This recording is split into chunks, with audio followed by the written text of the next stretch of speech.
We are going to continue with 12 more questions. I'm going to encourage you on behalf of the Patriots to focus more on specifics and how.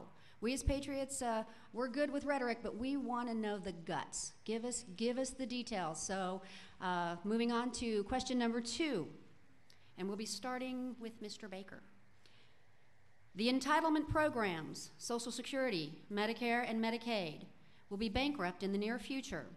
What specific proposals do you have to deal with each of these?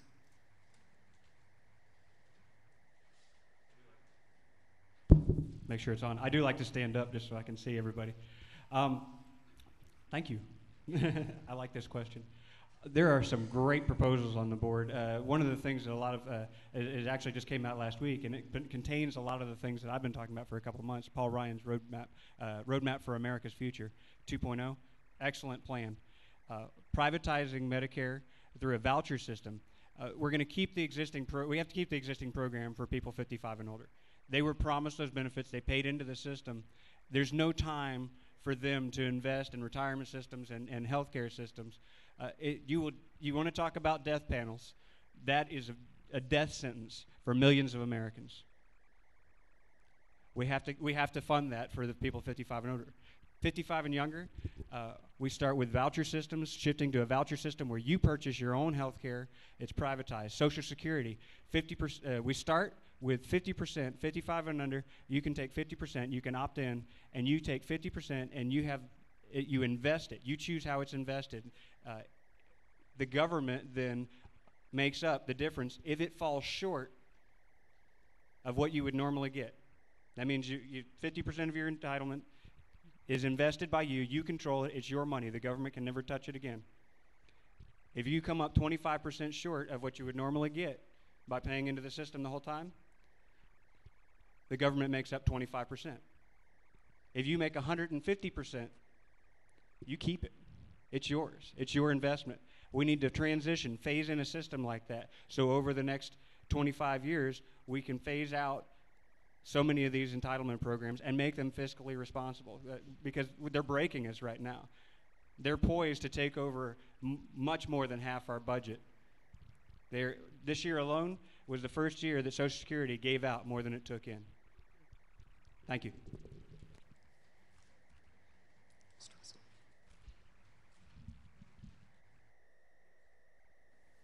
There's so many things that we really could do to fix these entitlement programs that really anything right now is a step in a good direction except for expanding the benefits. I've been going around talking to a lot of people, especially about Social Security and Medicare, because those are the two of the three entitlements, of course, which are going to bankrupt our country by 2030. I spoke briefly with David Walker. He's the CEO of the Peter G. Peterson Foundation, and he has been touring the country talking about Wake Up America, we're fiscally going down the tank. And he says the reason is because of those entitlement programs. And he was the chief accountant for the United States for 8 years. So he does know how to balance the books. He knows what it looks like. So what does he say to me that we can do? Well, there's a lot of options. First, we can immediately change the Social Security payout, increase that age by 2 years. Now, he says that over a long period of time, that can help solve a lot of our financial problems. But we need to go long term here. My generation needs to start thinking we're not getting Social Security. We need to wean ourselves off of the federal government. We need to take personal responsibility. The same goes for my insurance. If I buy a policy now, I should be able to carry it through my entire life and not pay into the federal government the money so that they can provide for me some kind of an insurance program. I want my own insurance. I don't want their insurance. It's terrible.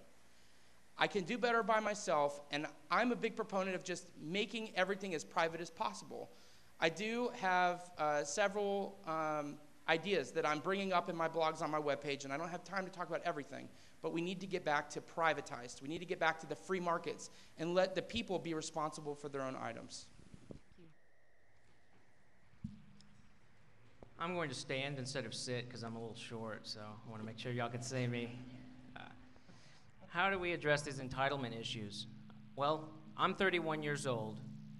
If I had the option today of forfeiting all of my Social Security benefits, even though I've paid into it since I've been 16, I would do that today. If I could do that at the age of 35, I would do it.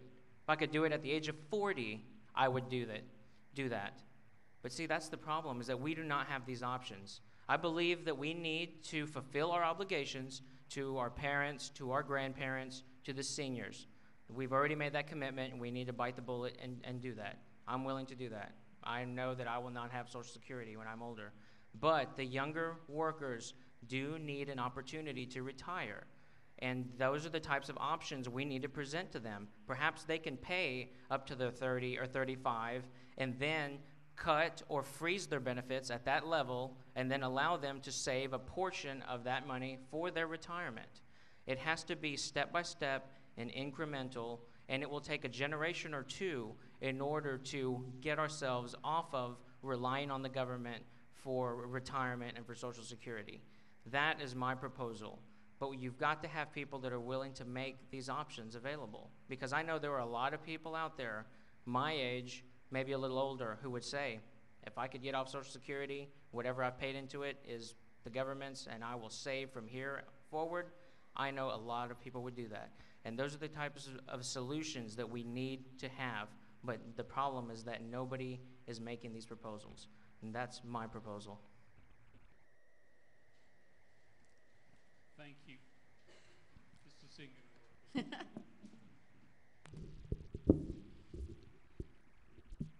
I've been leading on Social Security for a number of years. I'm the number 2 senior Republican on Social Security Committee. Work with Paul Ryan, one of our brightest conservatives, both in entitlement reform. We've sponsored healthcare reform together. One of our best minds, most conservative members. He too voted for the first half of the TAR. I didn't hear many specifics. What I introduced legislation as a member of Social Security when we, 4 years ago, tried to convince the Democratic Congress that we needed to act on Social Security is one, so there's no misunderstanding, I'm not going to raise payroll taxes to pay for Social Security. People take enough out of their paycheck as it is. We're not going to go down that road, period. Secondly, in addition to protecting seniors, what we need to do is provide an option for younger workers, an option. They don't have to to put some of their money into a personal account, not one where they go down to Vegas or go to the stock market, but like the Galveston plan, where they pool their money together. They invest it in real assets, safe ones like certificates of deposit. It grows over time. Galveston has done this. They pay the same Social Security amount as you and I. They get 2.5 times more than you and I, because that money works for them over time. So let's provide those options for younger workers so they don't have a virtual account with virtual assets. They have a real account with real assets, and their name is on it. Medicare, we've got to slow the growth to 6% a year. We do that through fraud and abuse. In some cases, 30% of Medicare is lost to fraud and abuse. We've got to take that away. We've got to give seniors more choices so they have a stake in choosing the right type of health care. And Sam Johnson and I have introduced legislation that no longer forces seniors to take Medicare, allows them to keep the good plan they have today and to contract with doctors who can see them, so we'll have enough doctors to see a growing population of seniors. But unless we address entitlements, this country's financial boat is already halfway sunk. Thank you.